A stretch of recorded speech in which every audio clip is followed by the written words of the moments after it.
Good morning and welcome back to my another blog. তো আজকে আমি সকাল সকাল ঘুম থেকে উঠে পড়েছি। আর সকালবেলায় ঘুম থেকে উঠে যাওয়ার একটা রিজন আছে, কারণ আজকের দিনটা আমাদের কাছে খুবই খুবই স্পেশাল। আজ হচ্ছে 12ই মে, বুদ্ধ পূর্ণিমার দিন। আজকের দিনেই আমার গোপুর প্রথম প্রাণ প্রতিষ্ঠা হয়েছিল।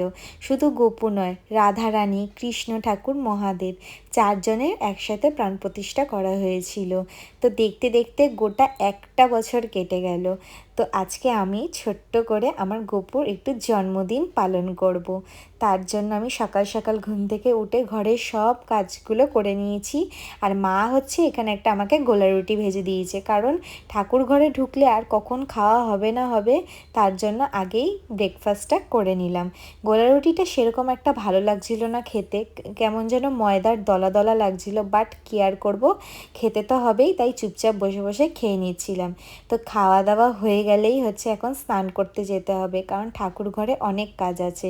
প্রথমে ভেবেছিলাম হচ্ছে ঠাকুরমশাইকে দিয়ে পুজো করাবো, কিন্তু মায়ের শরীর খারাপ হওয়ায় ওর জন্য আর ঠাকুরমশাইকে দিয়ে পুজো করালাম না। আমরা নিজেরাই ঘরোয়াভাবে পুজো করলাম, কারণ মনে ভক্তি থাকলে ঠাকুর এমনিই আমাদের পুজো গ্রহণ করে নেবে। তো এই যে আমার স্নান কমপ্লিট হয়ে গেছে আর আমি চলে এসেছি। তো মা তো আগেই স্নান করে হচ্ছে ঠাকুর ঘরে চলে গেছিলো।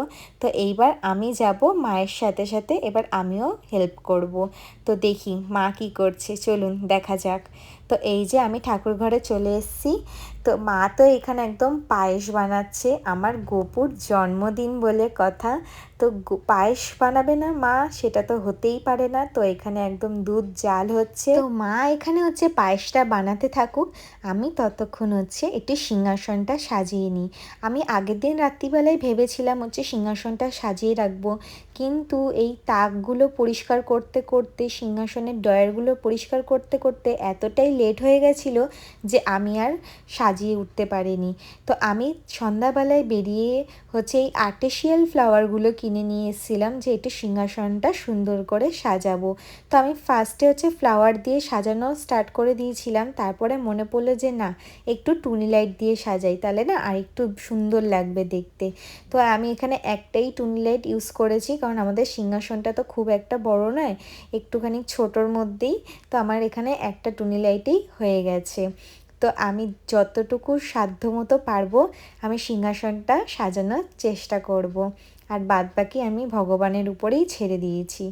তো আজকে বেশি কিছু হচ্ছে না। প্রথমে ভেবেছিলাম হচ্ছে ঠাকুরকে ভোগ করে দেব, কিন্তু যেই বললাম যে মায়ের শরীরটা খুব একটা ভালো নেই, তার জন্য মা শুধু পায়েস করে দিচ্ছে, আর মিষ্টান্ন আর ফল তো আছেই। তো গোপু যা চাইছে খেতে, তো সেটাই হবে। গোপু যদি এখন চাইতো যে আমি ভোগ খাবো, তাহলে নিশ্চয়ই সে ভোগের জোগাড়ও নিজেই নিজেই করে নিত। এইবার তো আর সেরকম একটা বড় করে করে উঠতে পারিনি, কিন্তু পরের বারে ইচ্ছে আছে যে একটু বড় করে করব, দেখি কি হয়। তো এই যে কথা বলতে বলতে আমার টুনি লাইটটা লাগানো হয়ে গেছে। আমি এখানে এক কালারের টুনি লাইটটা ইউজ করেছি। অনেক ধরনের মাল্টি কালারের টুনি লাইট ছিল, বাট আমার এক কালারের টুনি লাইটগুলো বেশি পছন্দ হয়, তাই আমি এখানে এই এক কালারের টুনি লাইটটা ইউজ করে নিয়েছি। আর জানি না সেদিনকে তাড়াহুড়োতে মানে আমার সব কিছুই যেন গন্ডগোল হয়ে যাচ্ছিলো। প্রথমে আমি হচ্ছে টুনি লাইটটা লাগাতে ভুল করেছিলাম, এরপরে হচ্ছে দেখুন আমি ফ্লাওয়ারগুলো লাগাতে ভুল করছি। তো আমি আবার সেই আমাকে খুলে ফ্লাওয়ারগুলোকে লাগাতে হয়েছে, কিন্তু আমি হাল ছাড়িনি, আমি চেষ্টা চালিয়ে গেছি যতক্ষণ না পর্যন্ত সিংহাসনটা আমি সাজিয়ে উঠতে পেরেছি। তো এই সিংহাসন সাজাতে সাজাতেই আমার মিনিমাম 2 ঘন্টা লেগে গেছিলো। মানে আপনারা ভাবতেও পারবেন না আমি যে সেদিনকে কত ভুল করেছি। তো এইখানে আমি হচ্ছে এই মাল্টি কালারের ফ্লাওয়ারগুলো নিয়ে এসেছিলাম, মানে এখানে হলুদ আর রেডের মধ্যে কম্বাইন্ড করা ছিল, সেই ফ্লাওয়ারগুলো এনেছিলাম। আর এখানে হচ্ছে হলুদ দুপাশ দিয়ে দুটো হলুদ কালারের ফুলটা লাগিয়ে দিচ্ছি। তো অলমোস্ট আমার সিংহাসনটা গোছানো কমপ্লিট হয়ে গেছে। তো দেখি মায়ের পায়েস কত দূর আছে। তো এই যে মায়ের তো পায়েসের চাল তো ফুটে গেছে, তো এর মধ্যে এখন বাতাসা আর চিনি দিয়ে দিয়েছে। তো এইটাকে এখন ভালো করে হচ্ছে মেল্ট করে নেবে, তাহলেই এর উপরে কাজু কিশমিশ দিয়ে দিলেই হচ্ছে পায়েস রেডি হয়ে যায়।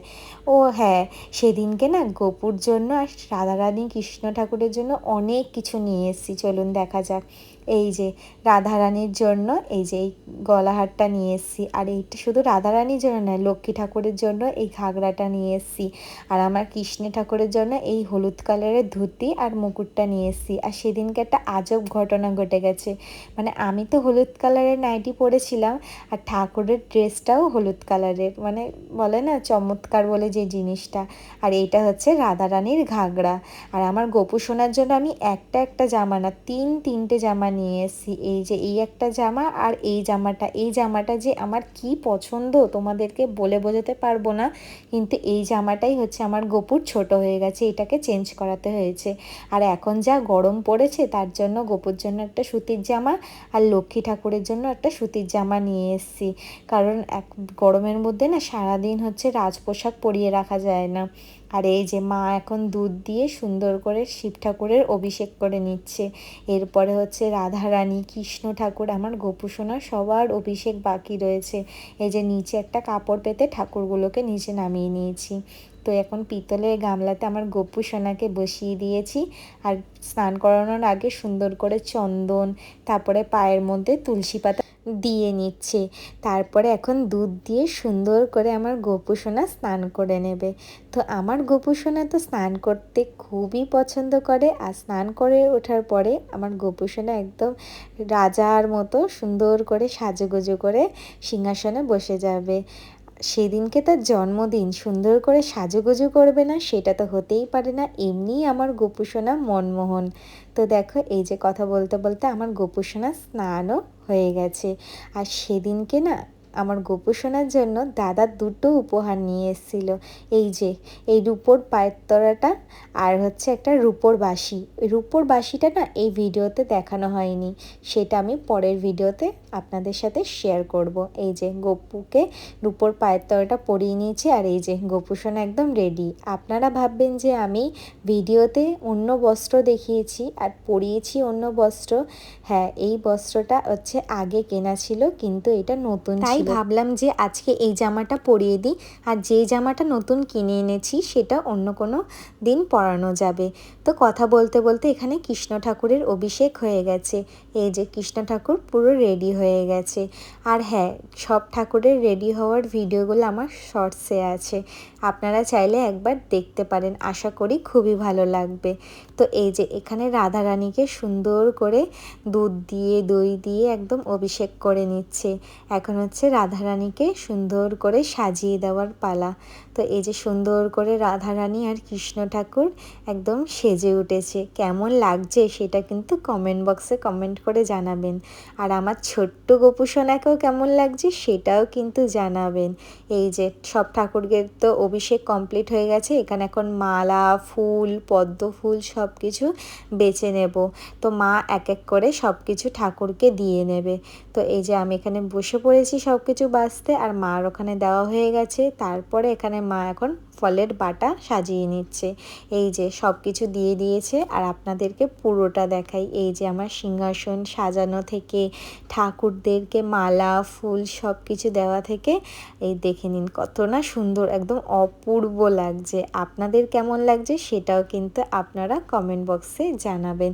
হ্যাঁ, এইবারে না রাধাকৃষ্ণের জামাটা একটু আলাদা আলাদা হয়ে গেছে। আমি সবসময় চাই যে এক ধরনের জামা পরুক, কিন্তু এইবারে আমার আর অন্য কোনো কালারের ধুতি পছন্দই হচ্ছিল না, তাই আমার এই কালারেরই ধুতি আনতে হয়েছে। তো কথা বলতে বলতে দেখুন মা এখানে হচ্ছে পুজোতে বসে পড়েছে, আর মাই পুজোটা করে নিচ্ছিল, কারণ মায়ের দীক্ষা নেওয়া আছে, তাই মা মন্ত্র পড়ে তারপর ঠাকুরের আরতি করে নিচ্ছিল। প্রথমে হচ্ছে ধূপকাঠি, তারপরে প্রদীপ, এখন হচ্ছে কর্পূর দেখিয়ে সুন্দর করে আরতি করে নিচ্ছে। তো কি এখানেই হচ্ছে পুজোটা শেষ হয়ে গেছে। এরপরে হচ্ছে খাওয়া দাওয়ার পালা। তো রাত্রিবেলায় যেই ঠাকুরকে পায়েস দিয়েছিল ভোগে, তো সেই পায়েসটাই আমি হচ্ছে খেতে বসে পড়েছি। তো আর কি, ভিডিওটা আমি এখানেই এন্ড করছি। তো আমার ভিডিওটা কেমন লাগলো প্লিজ কমেন্ট বক্সে কমেন্ট করে জানাবেন। ভালো লাগলে একটা লাইক করবেন, আর এরকম ভিডিও দেখতে হলে আমার চ্যানেলটা সাবস্ক্রাইব করে রাখবেন। দেখা হচ্ছে নেক্সট